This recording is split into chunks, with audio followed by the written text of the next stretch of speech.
Hey there, and welcome back to the Second Lunch Podcast. This is, with any luck, episode 30, and we're glad you're back. I need to complain, just straight away. Unusual. Yeah, I do seem to open the show with bitching before we can get to the actual. I have to go to a pumpkin patch tomorrow. I seem to remember them differently when I was a kid. Now there's a cover charge. There's a cover charge to already pay too much for a pumpkin. So I'm annoyed by that. It's $20 straight out of the gate. Just to ogle the pumpkins?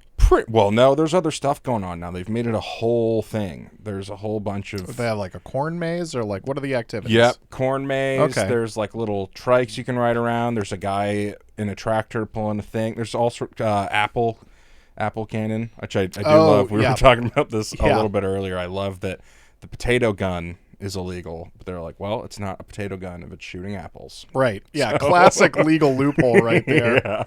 Yeah. So yeah, I'm just a little annoyed about that. Public is also like different for me now because I don't know if this has happened with you, if you've ever let your beard get long enough, but there's something, I think it's similar to a woman being pregnant where people feel it's appropriate to just touch your belly. But when my beard gets to a certain length, people just touch it. So, and this is regardless of where we are Christmas-wise. Yeah, April, could be December. Right, and it doesn't matter my demeanor. It doesn't matter how angry I'm looking. I tend to walk around with a scowl. I have a resting dick face. I think we've talked about this before. But now I'm bald, too, so this has become double the problem because people do the same thing with bald-headed guys. They think they can just touch it. At that point, bold is the person that's going to look at your angry mug and still decide to. You know what? It's weird because women never ask. They just do it. I think they know they can get away with it. Men always ask, and I love the men that ask. If they can touch my beard, I'm like, you didn't need to ask. You could just...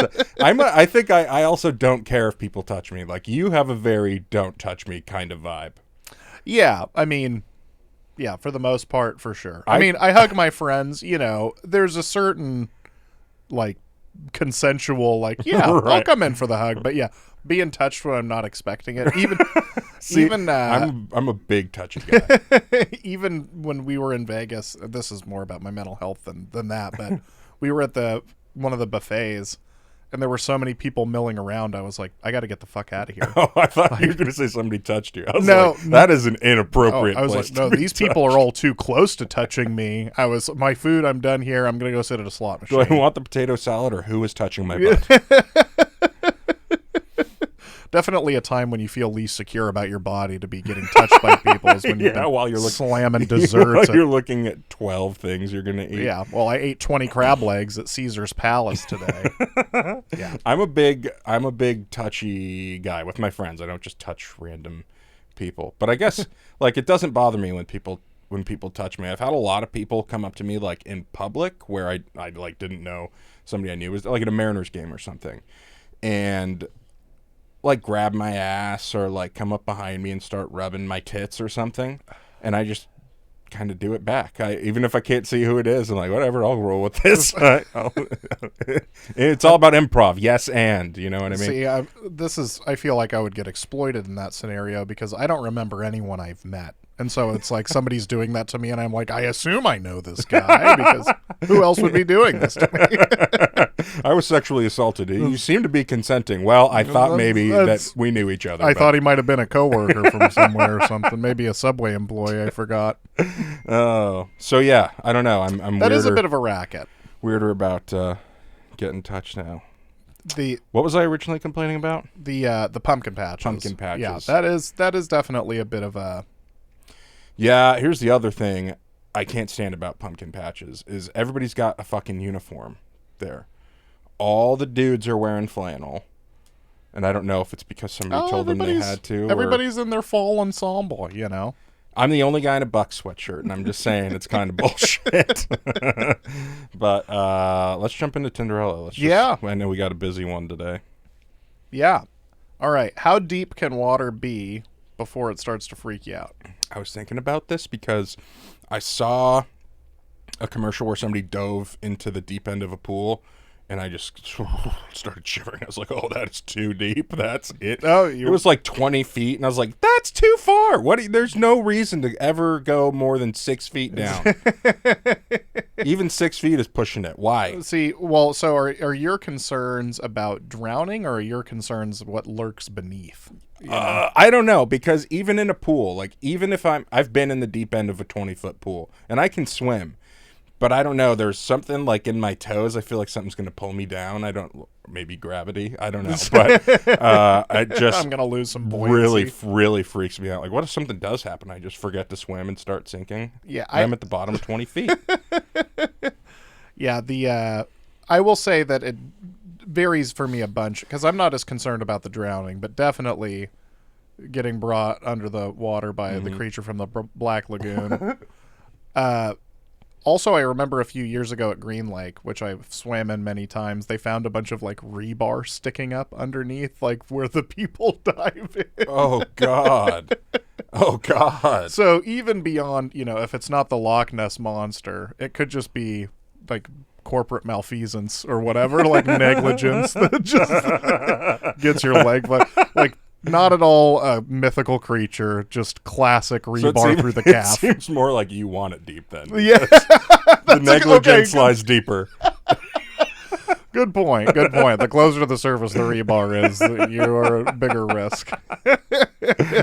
But yeah, I'm going to say, like, if I'm in Husky Bay or something, like a natural body of water, more than 15 feet, it's getting weird. Yeah. Now I'm starting to think there's going to be like a big old catfish, Oh, God. I don't, yeah. Oh, yeah, no. Too deep. Can't do it. The ocean is a big fat no. I will not go more than my knees into the ocean.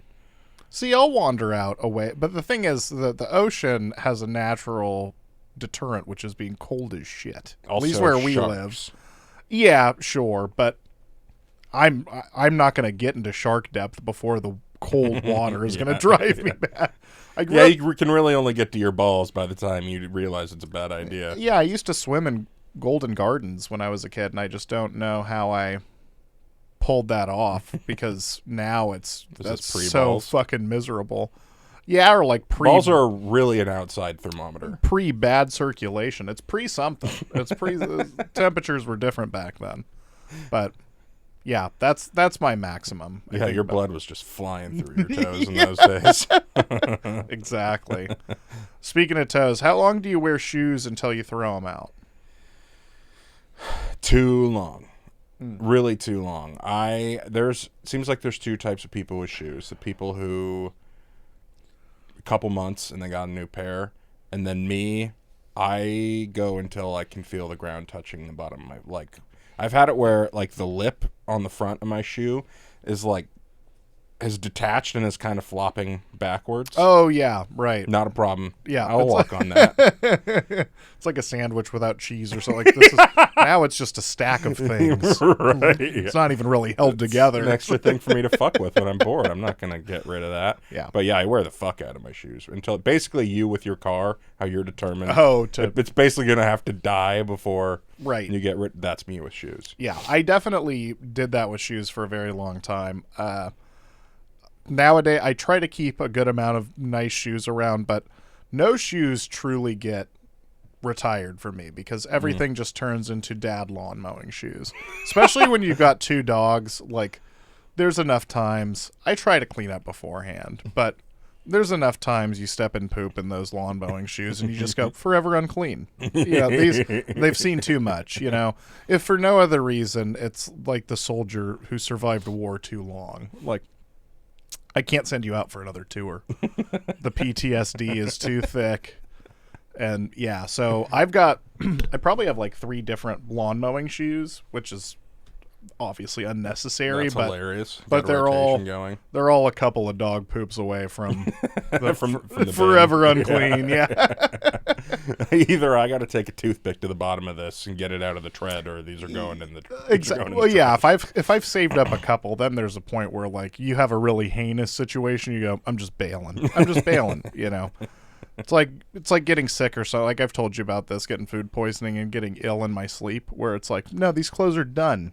No. There's no reviving this. Like, Yeah. casualty, all right? Yeah. These things are... There's enough shirts in the universe I can move on from this. Yeah, the idea of being confronted with this reality for even 5 more seconds is far too great a weight for me to bear. Would you ever eat fortune cookies in a non-Chinese food related setting? I want you to answer this first. This was specifically for you. I mean, I will say so I would say yes, but I don't think that I have. It's just one of those things that's just not presented. Right. I got some Chinese food the other day. From Tom Thumb, actually. The best thing that ever happened to Lake Stevens. And though Tom Thumb is a gas station, yes, they serve Chinese food. And while everything in my body told me no, my heart told me yes. Because this is Tom Thumb. Best thing that ever happened to Lake Stevens. So I got it. And I did not eat my fortune cookies afterwards. So then it was a couple days had gone by and there was just fortune cookies. I was like, can I eat these? And then I realized, do I want to eat these? Are fortune cookies even good, or are they just part of the tradition of eating Chinese food? And then I started thinking, I threw them out. That was ultimately where I came to on that. I was like, I'm not eating these. But I remembered back to in like 6th grade or something, we went to the International District on a field trip, and I remembered they would sell bags of the fucked up fortune cookies, like the blanks. Oh yeah, didn't make it. Yeah, they're not folded. They're just circles of whatever a fortune cookie is made out of, and they suck. They just basically cardboard with a little bit of sugar. Fortune cookies aren't good. No, they're just sort of like an inflated Nilla wafer. It's like somebody just put a tire pump into it. Do they have fortune cookies in China, or is that an American thing? Oh, it's completely American. Oh, fuck. That's so annoying. Yeah. Then what is it made out of? Is it cardboard? Is Subway making these out of yoga mats? Yeah, probably. I mean, yeah, they do suck. I have had the chocolate-covered ones, which are good, but then it's just like, well, that's just more of a testament to chocolate's ability to make shitty things better. Yeah. People eat chocolate-covered raisins. Doesn't mean raisins are good. It just means the chocolate is made... Well, let's not get crazy. Costco's chocolate-covered raisins are a childhood staple. Oh, yeah. The whole unit. It's the sum is greater than the whole is greater than the sum of its parts. It's also... And if the raisins weren't part of it, it would be better. Yeah, but I think where it came from was, at least my love for them was obviously the chocolate. And I could have a handful of them. And then when I wanted more, I'd ask my parents to be like, no, you had a handful of them already. I'm like, well, you're always trying to get me to eat raisins. Half of this is raisins. Can I have another handful? Don't you want me to have more raisins? A little negotiation. Yeah, it's kind of like the trail mix negotiation. There's some M&Ms in here, but there's also a few raisins. Yeah. You're going for a really, really M&M-y hand there. Oh, yeah, for sure. And those M&Ms are different. It's like Coca-Cola from McDonald's. It's a different atmosphere. They've been surrounded in other salty goodness. So I will say, maybe we should normalize just putting fortune cookies with all American food. Because this is also like Americanized Chinese food we're talking about. Right. Like, maybe I would get a fortune cookie. Why don't with we my just Dick's do burger. away with, if it's not really a Chinese thing, just get rid of them. They're bad cookies. Nope. Give me a chocolate chip cookie. That's fair. With every That's meal. fair. That's a good idea. Well, they need to make one that has a little pocket that you can, put lottery numbers in or whatever. No, it's unwritten. Heart disease. There's your fortune. No, it is a pretty overall wretched dessert. Like, yeah, nobody's really choosing to do that. Right. But, all right. What was more challenging for you, learning how to whistle, snap, or blow a bubble? What did you learn how to do first? Do you remember? Snapping came naturally, so I'd say that would be the easiest one. Right. Whistling, I'm not great at, and that one I remember taking the most effort to actually learn how to do it shittily. So I'm going to say that one is my number one. What is yours? I think I remember learning how to blow a bubble, and I remember that being pretty easy once somebody told me the trick. Snapping, also really easy, and I'm good at it. I can snap really loud. Yeah. It's just easy.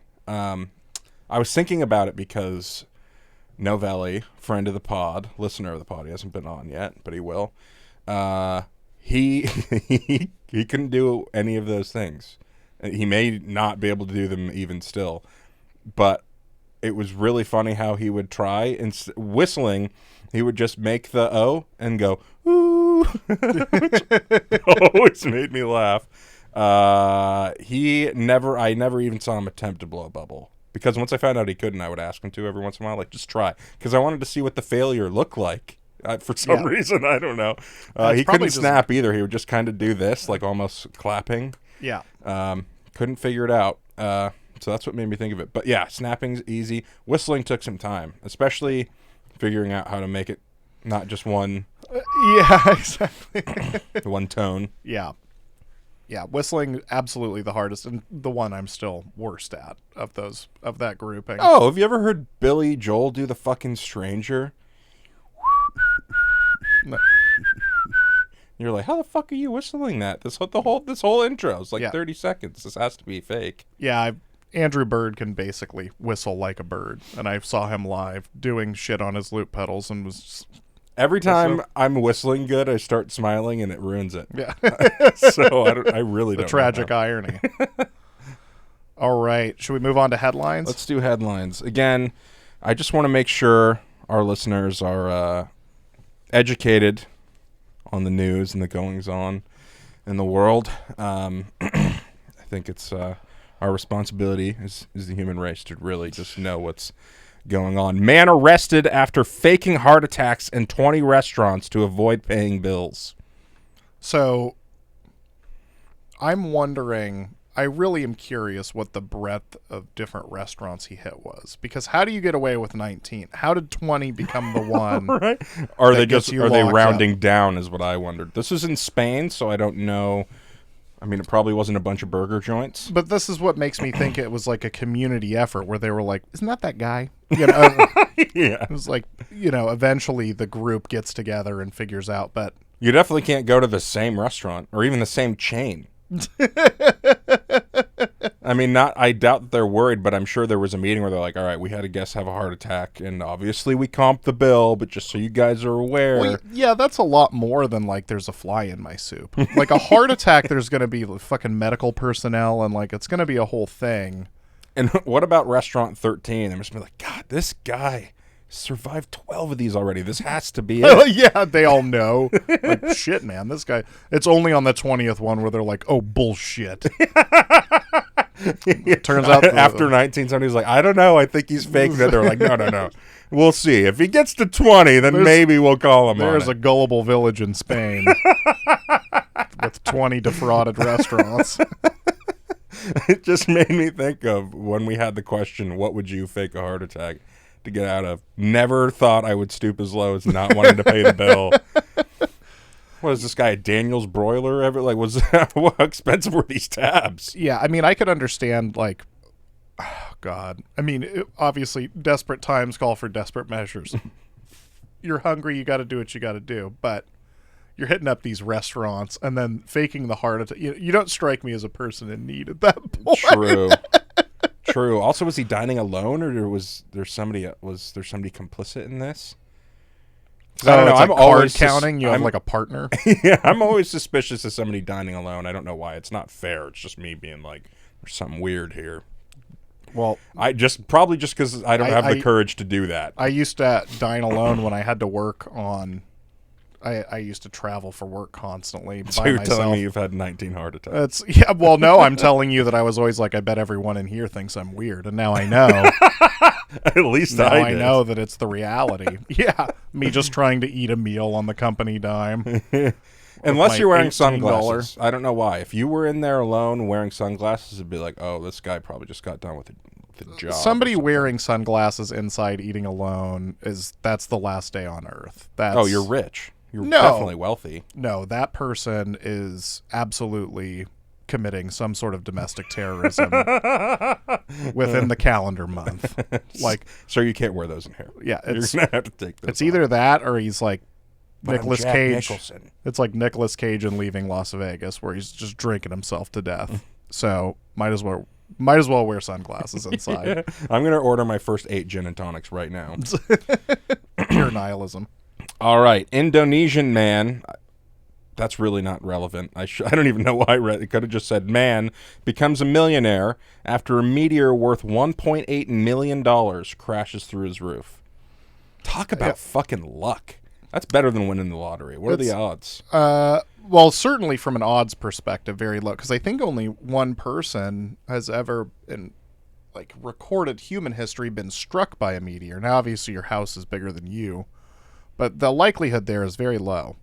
Also, speaking of likelihood, just in terms of square footage, I would be so mad if I had like 3.4 acres and this thing crashed through my fucking roof. It had to be my roof. It couldn't be the front yard. Why did it have to go straight into the living room?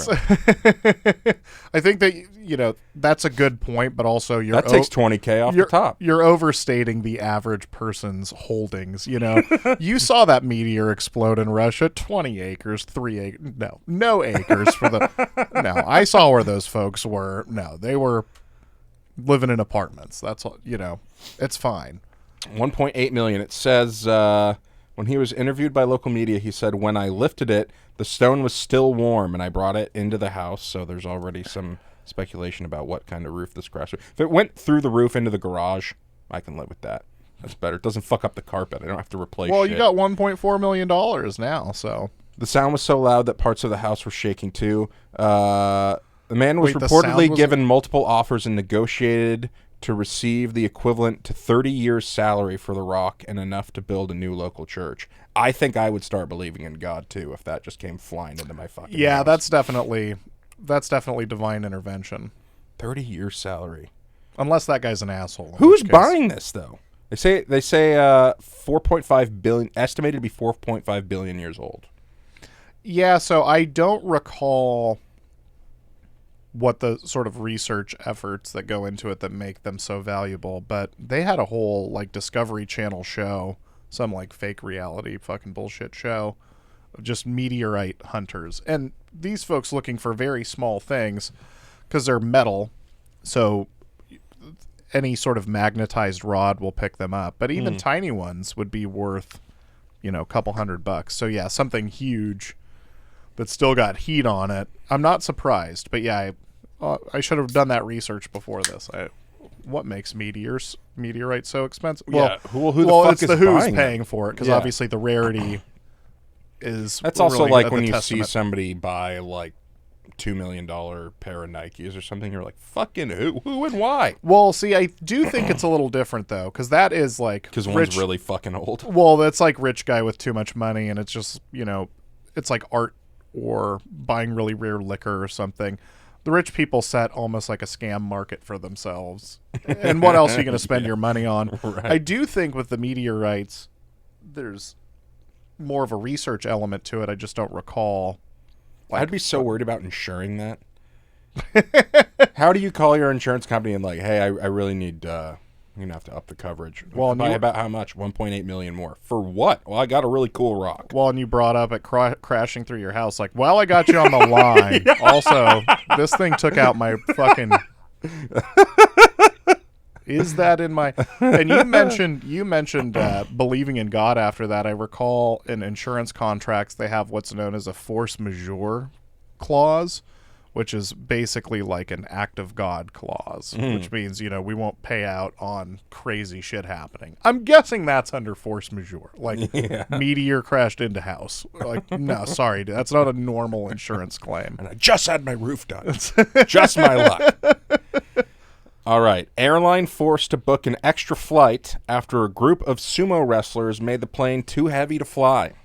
Okay, now, first of all, could you have balanced the plane out? Like, is this an issue of sheer weight? Don't put them all on the left. Yeah, come on. That's a simple math right there. Sorry, we all bought A through C, and we intend to sit in our booked seats. I distinctly remember being on a flight and two other people being in my row and me being the smallest and thinking, like, there's like 900 pounds in this row. They couldn't split this up somehow. Oh, we just put all the big bags on the other side. That is just, I mean, I don't even really know what to say. I mean... Well, okay, so first that's remarkable. I just needed to share it. It's remarkable. So thinking to my example and thinking about this... The Wright brothers did not plan for that. No, the Wright brothers never saw a sumo wrestler. There's There's something about world travel. I want to go back in time and say, okay, you make this man fly. Yeah. You're going back to North Carolina to tell them for some reason. You guys aren't going to believe there's like 700-pound people. You wouldn't believe what they're doing over there, but what does this have to do with you want to make aviation? man fly, you're going to have to make every man fly. I'm just letting you know, you're going to have to plan for it, all right? They were worried about getting Oliver Hardy in the air. No, it wasn't even close. Fatty Arbuckle. They get 3 times this size. Yeah, that's, again, coming back to my story, thinking of this not for discriminatory purposes. They should know what my weight is coming in so they can try to balance the plane. Oh, God. And maybe know if I'm a sumo wrestler or not. It says in here, sumo wrestlers typically weigh 265 pounds. Well, I'll be goddamned. I didn't know I was qualified. Well, yeah, you want to take up a new hobby? Far exceeding the average person's weight. All right, hold on here. Yeah. This article is not written in the U.S., clearly. Might have worried. Airline worried the added weight might affect the plane's fuel capacity, so it arranged special flights. Oh, so this isn't even an issue of if it could fly or not. They were worried about. I guess you need to be worried about fuel range. That's fair, especially when you're in the sky. There's not a whole lot of gas stations up there. Yeah, but every time I see some asshole bring on a non-carry-on bag as a carry-on, that's like 3 times bigger than it's fucking supposed to be. How is that not also a factor in the goddamn gas mileage of the plane? Also, why is this group of sumo wrestlers flying coach? Like, why are they just... Why it seems like they would have There's money for the bachelor party. Come on. These guys might not be top of the totem pole kind of fellas, okay, you know. All right, well, they're traveling. Where are they going? That's They need a... Anyway, I don't know. All right, we got one more. First ever. This just made me laugh. First ever Formula One tractor named Formula, designed and created by Belarus company. How is this going to be used? I don't... Okay, that's a great first question, but I want to say this. I don't think of the suffix "eula" as being like part... I know, formula, but my first thought was like Dracula. Same here. I'm sure that it's because it's spooky season and all that, but... Well, Formula actually does not have reflection in there. So that's an important detail. All right, well, I'm glad that this tractor is, sleeps upside down and can't go into sunlight. I want Formula One tractor racing so bad. I didn't even know. Well, yeah, because what is the speed factor here? Is the speed of the tractor, or is it the speed of the harvest? And do we just have them race in like an oval or like a road course, or do we have them harvest as quickly as they can? And you get penalized for all the corn that you don't get. Yeah, there definitely needs to be some sort of give me harvest true races. Farming element. Give me harvest races. You know how down the whole Midwest would be too? Not even just the Midwest, the world farms. True, but this could be bigger than NASCAR, baby. Yeah, NASCAR's seen better days, but it's far removed from its bootlegging origins. Maybe we just need to get back to our roots. A little bit of farming racing. There we go. All right, everybody, that was headlines. You've been educated. All right, Chris. Have I ever told you a story that starts with "legend has it"? I love anytime a story starts with "legend has it," you're like, oh, okay, here comes something that's not true. Here comes every conspiracy theory ever. Legend has it. Oh yeah, the Titanic conspiracy. Got it. Sure, absolutely. 9/11 was certainly an inside job. You're right. Like, it's never something real. No, it's always like the Jersey Devil or Bigfoot or Grassy Knoll. Yeah. Legend has it in this small town. Okay, you didn't even say the town's name. You just said a small town. Yeah. It's never real. It's either not real or it at least happened back when things were black and white. Like, no legend occurred within the last 100 years. Yeah. It's all 19th century or earlier. Yeah, well, they're banking on me not caring because it was in the 1200s. It's all sepia tone. Yeah. I'm sorry, had they invented baseball yet? You're going to need to at least start there. That's a good marker. Mine was Elvis still alive or not? I think I've said that before, but I'm always like, is Elvis alive for that? And if he wasn't, I'm like, okay, that's legit. That's the real deal. End of the Vietnam War. Never happened. Fake news. We're gonna have to call fake news. Yeah, because he died in 1977, right? Yeah. Yeah. So, how fall is I gone? Before you. If Elvis wasn't even born yet, the Titanic, maybe that didn't really happen. Maybe there was a reason that submarine didn't make it back. Yeah, because the people on the ship that played as it went down were not playing Elvis. Nearer, my dude, God, they went to down thee. there. They formed a colony. They're just living there. It's just like Atlanta, bro. Atlantis. That's the lost city of Atlanta. It's like that Futurama episode. Beautiful. You know what is a myth? I was thinking about this because Kendall loves to throw her food fights. Yeah. I don't think that was ever real. I watched all those movies as a kid, and food fights would have. Somebody would just go, "Food fight!" For starters, where the fuck is that kid at my school? Because nobody even attempted it. I know. We had a kid at my school that took a hit of weed in class once on a bet, and yet nobody had the gumption, the intestinal fortitude. To try to start a food fight. No. That looks like for starters, this is a very American thing to do.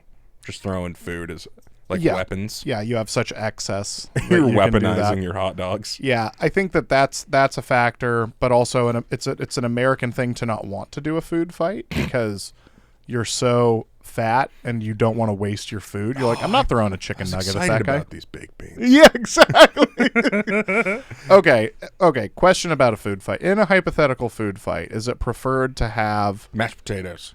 Yeah, so that's what I was going to kind of work. Is it just the goal to have like the messiest shit possible? Like, do you want stuff that's going to like really stick to people? Right, because an apple, dude, that's just not very nice. No, you can hurt somebody with that. And it's not even going to splatter, so it's not funny. No, if Kerry Wood throws that at you, it's just like, well, now I'm just concussed. I'm just really fucked up now. Yeah.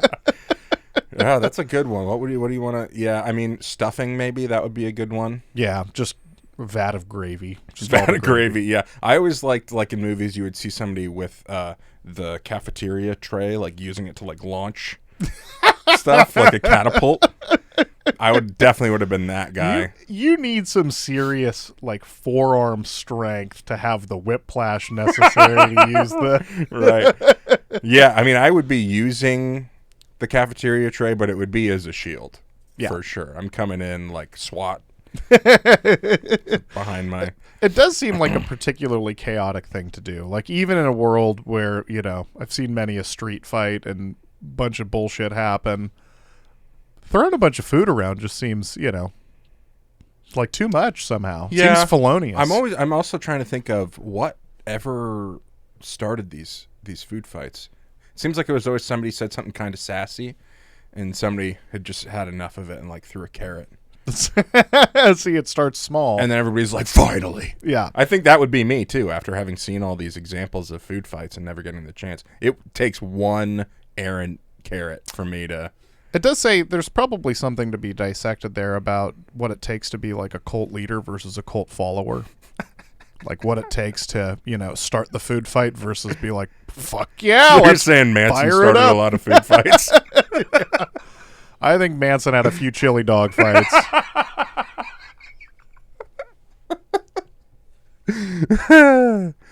Oh, man.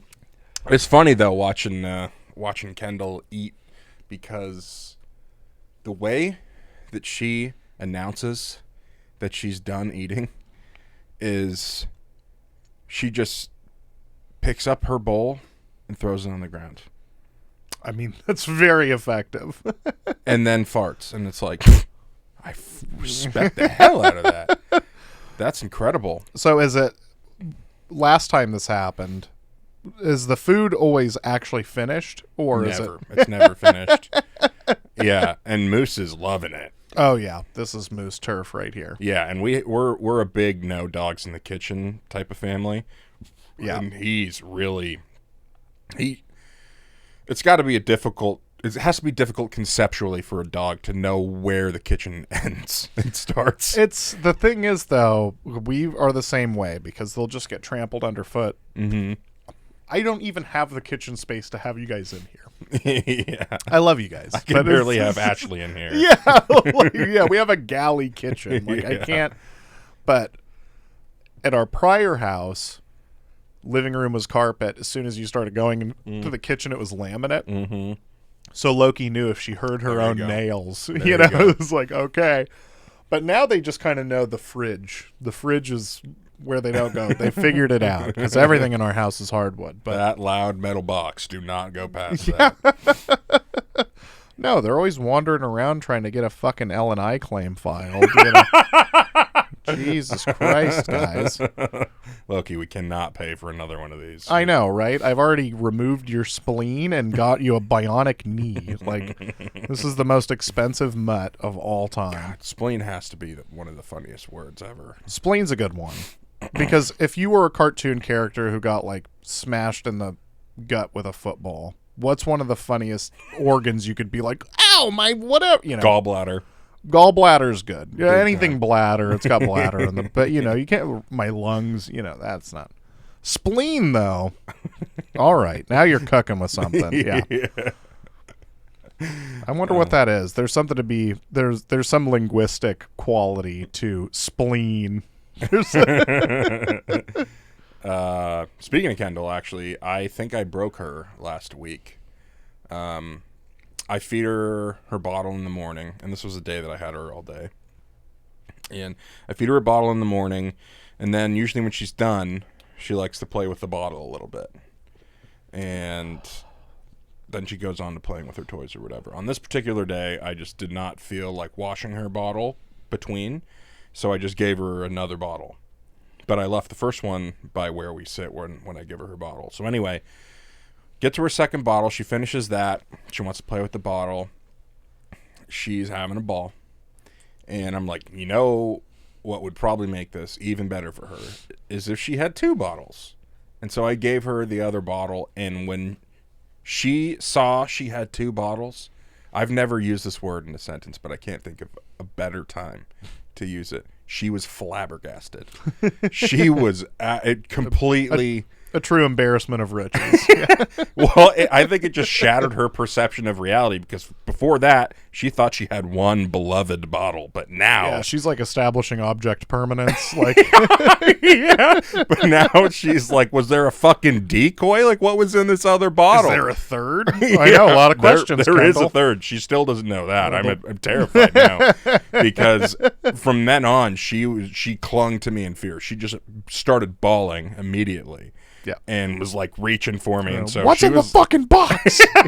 she was like attached to me for the rest of the night. It was, Well, I'm glad you kind of dosed her with a little reality there, you know? yeah, I don't know. I did not think at all. Yeah, object permanence. That's a really good point. Wasn't thinking about that at all. I was just like, which is classic me. I mean, that's anytime I've had the opportunity to have two of one thing I really like. I'm like, fuck yeah! Two women? Are you kidding me? No, so two Snickers bottles. bars, yeah. Come on. So yeah, two bottles is really the stuff of nightmares for babies. Apparently. Holy crap. It's like, did you pull this from the multiverse? No. This is from our dimension. I was double bad because she was like looking at something else and I just put the first bottle by the other one. So it might have spooked me too if I turned around like, fuck, Jesus, there's two now. What happened? Oh, poor kid. God forbid she ever sees how many beers we drink. There's like 70 of the same thing in here. Why do Dad's cans keep replicating? Yeah. Just a glitch. That's what we call a 30 bomb. All right, Chris, Gucci or greasy, cutting the fat off of steaks? I know, especially with your group of friends who don't really appreciate my food takes, I'm setting myself up for some negative feedback here. I am going to say Gucci. I'm not going to say that I know it's greasy. I just know that a lot of people think that it's inappropriate. I'm not a big fan of... I especially... I get that it makes the meat taste better when you're cooking it. I get that. I cut it off after. I'm not doing it before. I'm not a crazy person. But I just don't like the texture, one. And two, I'm covered on the fat thing. I got plenty. I do not need more of that. I'm not just going to eat fat. Are you kidding me? That's nasty. So I like lean meat. Real lean. Well, I mean, are you talking about like something that's well marbled? I mean, there's a lot of a lot to dissect here. Don't like super marbly meat, no. Yeah. So this food take will be probably controversial.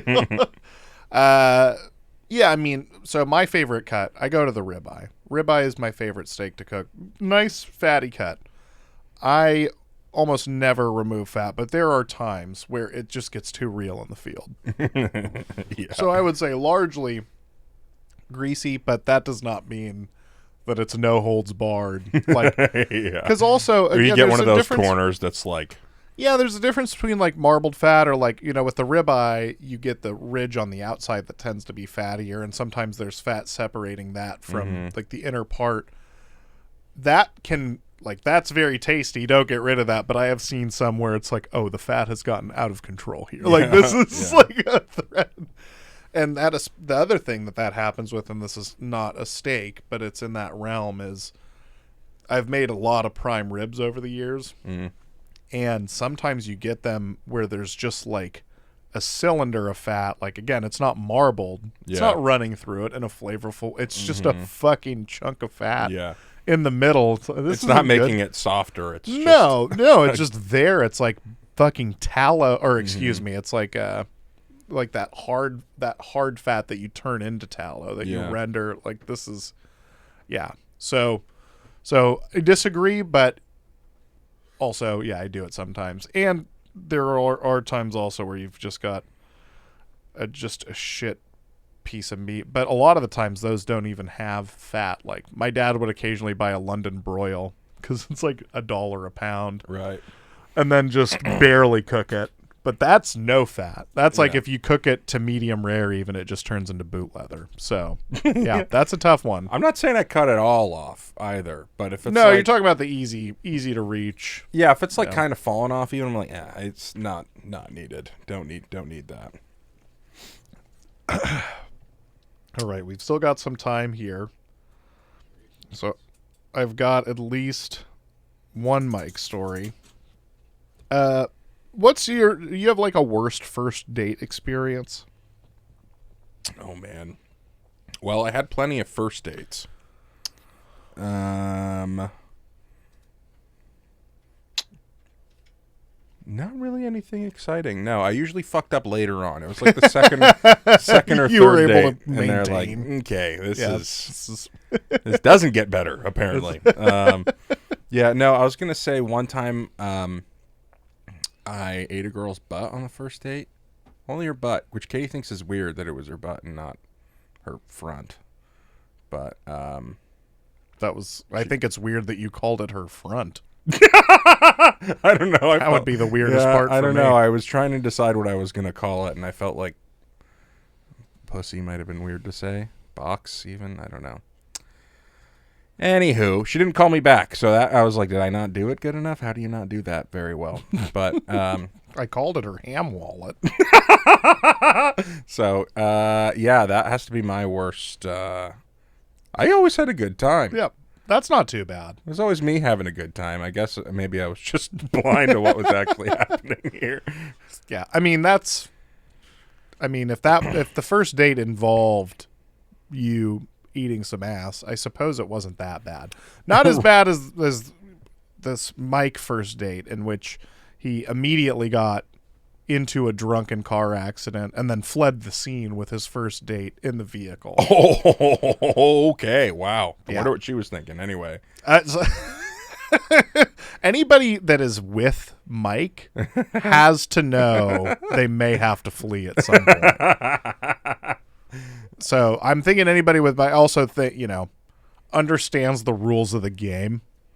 But yeah, driving around Queen Anne when we... Oh, that's a bad place to also... Well, up on the hill at least, though. There's only not many ways out. No, there's not many ways out, but there's only 2 cops that patrol Queen Anne, at least the top of the hill in Magnolia. Okay, I didn't know that. Yeah, it's pretty lax. And they're driving around and somebody pulls, reverses out of their driveway. So it was their fault. Of course, in any story that Mike tells, anything is somebody else's fault, right? But, he just didn't even think about it, just kept driving. He's like, I got some butt to eat. That's funny because go ahead. Oh no, I was going to ask if you are the one on the first date that is being driven around, is your first thought like, I got to get away from this person, or are you like, that's the coolest shit I ever saw? Yeah. This guy doesn't give an F. Yeah, man, I'm not going to say I've never driven when I shouldn't have. That's happened before. I don't do much driving after drinking anymore, but no, you got family to take care of. Right. That it's funny actually, this kind of goes together. That night that I ate that girl's backside, I should not have driven, and I did, and I got pulled over. And the cop let me go because he felt so bad for me. I had just broken up. You told him that whole story? Yeah. He could just smell it on me. You don't smell like alcohol. You smell like gas. Well, it's funny you say that. yeah, no. This is part of a much longer story about the worst night of my entire life. But long story made short, I had been dating this girl since high school for like 6 years. We were engaged and stuff. Caught her cheating on me, and so I had to move out. Short notice. Didn't really have a place to go, so most of my apartment was in my car. And my buddies invited me to a party, and I was like, I don't want to fucking go. And they're like, come on, man, we'll get you laid. And I was like, I think I've had enough rejection for one evening, but thanks. But anyway, I went, and I had some pot brownies, which I had never had before. I just saw brownies, and I was like, okay, I like to have brownies. Feeling a little sad. I'll just have a brownie. Yeah, I'll comfort myself. And I took a bite of this thing. I was like, this fucking tastes like shit. Yeah, I don't want to eat this. Who fucked this brownie? Yeah, I don't want to eat this. Why did this brownie fucked a rainforest? But now everybody in the room has seen me take a bite of this brownie. Fat guy ego kicks in. I got to finish it. You know what I mean? So I finish it. And then I started kind of feeling it. Yeah. You know, it looks pretty good when you have the munchies. Brownies. So I had a couple more. We call that a negative feedback loop. I was pretty fucked up. So anyway, this girl comes up to me and basically just grabs my hand and leads me to like the back room, and that's when all this stuff kind of started happening. I don't know that I could have done anything else other than what I did anyhow. I'm eating something. But anyway, something I won't mention is anything other than what I found out was an STD scare with that particular person made me flee. And I got in my car when I shouldn't have, and I was flying home, and I get pulled over. And the cops like walking up to the car, and I'm like trying to psych myself up, right? And I roll down the window, and he just looks at me, and I start crying immediately. And he like looks in the back of my car and sees I have an apartment back there. Yeah, there's like family photos, and it's real sad. And yeah, I kind of like gave him a rundown of what happened as stonedly as possible, and he was like, "You see that McDonald's on the next block?" He's like, I'm going to follow you there, park your car there, and, like, sober up. Yeah. And you can go. So, yeah, I got super lucky that night, but it's interesting that both me and Mike, our worst first date experiences, we still not getting a DUI when we should have. We still have Kentucky meat shower, but I think there's enough time for me to tell a second Mike story since you told that one about, you know, getting a little extra opportunity to sober up. So, my folks grew up in Alaska in Fairbanks, and rules there around drinking in general, drinking and driving, there's a lot more self-controlled there. There was a certain incident that, you know, kind of changed that, but like be a lot of times where just if you got pulled over under the influence, it's like, I'm taking your keys, get the fuck out of here. Yeah. So my dad being in high school, him and his friend, I think it was Todd that was with him, they're driving around right after school gets out. They get a bunch of beers from the Garden Island Party Store, which, yes, there's a place in Fairbanks named that. It still actually exists, I believe. Yeah. It's like kind of a land island. You couldn't be further away from water. Real big peninsula. Yeah, because you're really inland there. But anyways, so they get pulled over. They're underage. The cop is like, get the fuck out of here. Like, whatever. They have spare keys. They go back and get their car. and drive around more. And this is Fairbanks in the 70s, maybe early 80s. There's like 40, 50,000 people there, I think, tops. My point being, there's only so many cops on duty. Yeah. So later in the evening, they've been drinking, driving around. Same fucking cop pulls them over. He's like, if I see you kids again, I'm going to actually throw you in jail. Takes their keys again. They end up getting back in the car. Whatever. They go home, get another set of keys. What? Who's got 3 pairs of keys? Oh, this is Alaska, where you know that's their recourse. When you buy a car in Alaska, there is like, here's the third DD key. Yeah. Then later on, now they're actually fucked up. Now they're actually not good to drive, probably. And they're at a 4-way stop. Here's the deal. If this is the third time they got pulled over, I reckon they probably weren't good to drive the first 2 either. Fair point. But Fair okay. point. But they're at a 4-way stop, and they're about to go, and this truck just cuts them off. And they're like, let's go fucking kill that guy. Classic. So Gotta kill him. they start pursuing. What else are you going to do? They're in hot pursuit. And cop pulls over both vehicles and goes up to their car first because they were the one tailing, and now he's behind both of them and is like, you guys stay here, you fucking idiots. Goes up to the next car. That guy's shit-faced. Gives him a DUI and puts him in the back seat. Then he comes back to their car, my dad and his friend, and is like, how far away do you guys live from here? They're like, about a mile. And this is like November in Fairbanks, so it's fucking cold. He's just like, you boys have a nice walk. Oh, boy. And at that point, now that I'm remembering, I think that the second time, now I'm remembering, he didn't actually take their keys. So but that was the last of their keys. So the last time when he took their keys, that was actually it. And that was the extent of their punishment, was just got to walk home. God damn. Walk home in Alaska. But no Dewey. No Dewey, yeah. Yeah. How many Deweys has Mike gotten out of that you know of? I mean, I don't want to exaggerate this number, but I would say it's got to be at least like approaching a half dozen. And I mean, how many times has he been I mean, he drove with a beer in the car. Every time I was in the car with it, he was drinking while driving. People get accused of drinking and driving. Drinking and then driving. Yeah, 2 separate activities. That's not what he's up to. He's combining, he's fusing the activities. He's really multitasking there. Well, I think I may have mentioned this on the podcast, the time that he hit the cyclist coming home. Yeah, and then started drinking on the porch to the cops. Yeah. Yeah. That is evil genius.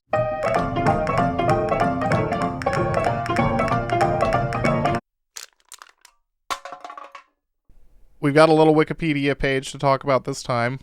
We're going to talk about the Kentucky meat shower. Love it. Love everything about it.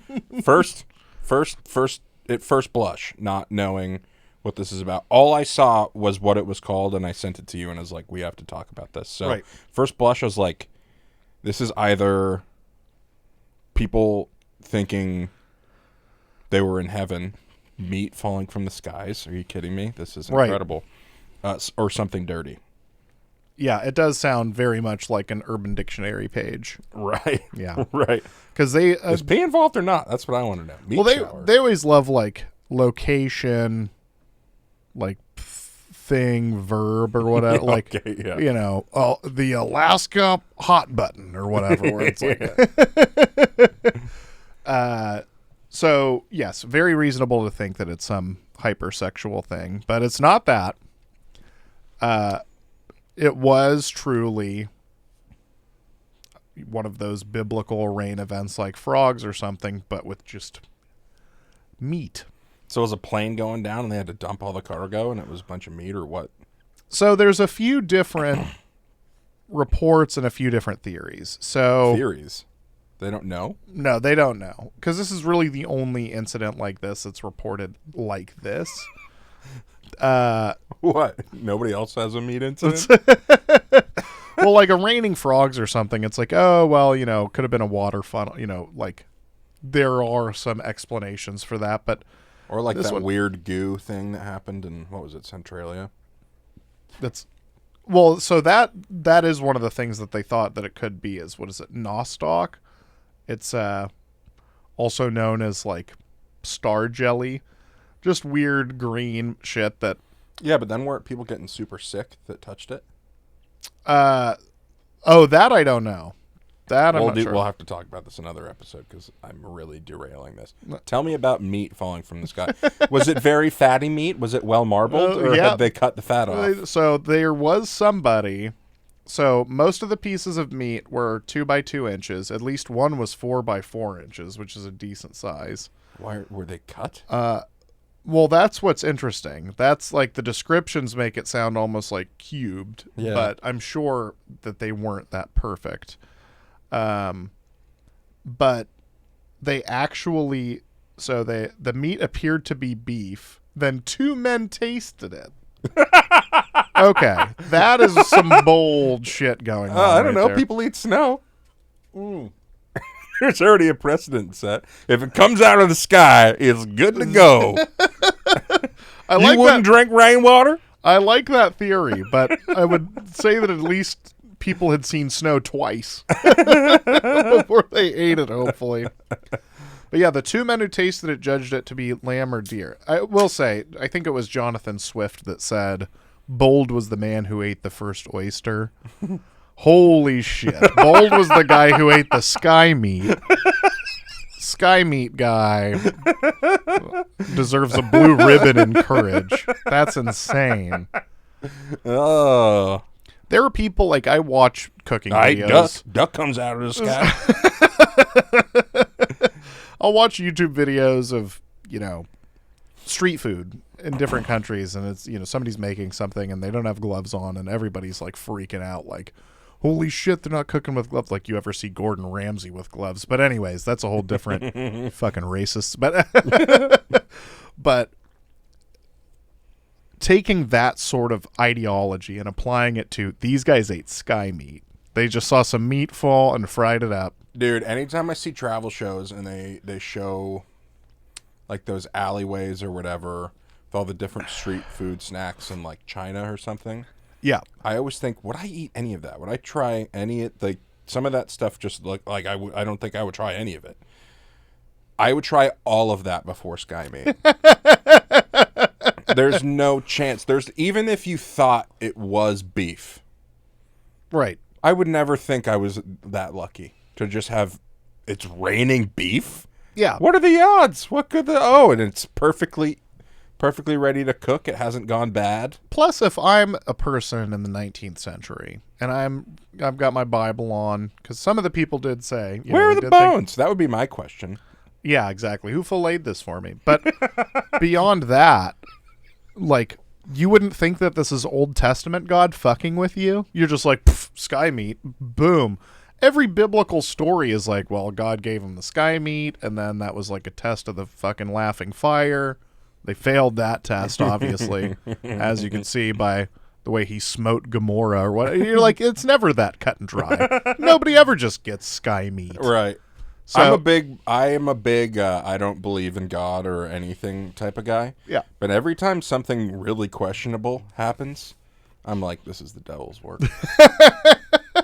If I eat this sky meat, the devil's showing up, and he's taking me straight downstairs. Yeah, like Tom Brady winning a Super Bowl with the Buccaneers. I was like, clearly Beelzebub's involved. I would be rooting somebody else on to try this sky meat. So this was just the most gullible person in town. This poor man. Yeah. Everybody's like, yeah, fucking Jeff. Well, Yeah. I mean, He already if enough survived people, trying an if enough egg. people inspired Jeff. He's gonna fucking, he'll probably try it. Man. We got to figure out what it is. I mean, When did this happen? This had to have been before science, when somebody could have just tested it. it's definitely a while ago. So it did happen 1876. So, and it's Kentucky, so it may as well have been the 1600s. And it was not a very large area, only 100 by 50 yards. So, it's definitely the type of thing that What? could easily have not really happened as described. I'm But- starting to think it didn't happen at all. That's a small enough area you can just get 5 or 6 people be like, all right, everybody tell them it started raining meat. Yeah. We can get in the paper with this. We can definitely get in the paper with this. But there are, like I said, there are enough other instances of strange things being rained that, hey, you know.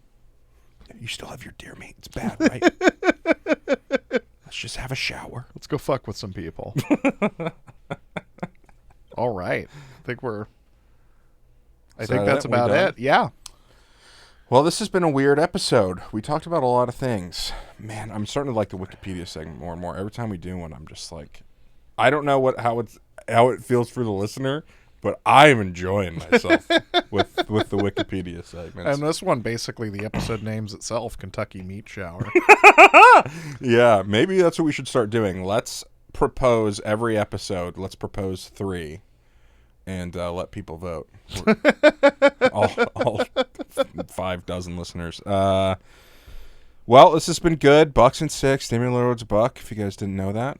Basketball season officially starts tomorrow. I know that it's actually 2 days old, but the Bucks play tomorrow, so that's when it officially starts. I see. Okay. We got Hot Jake on the 1s and 2s. We got Hot Gino, the dog.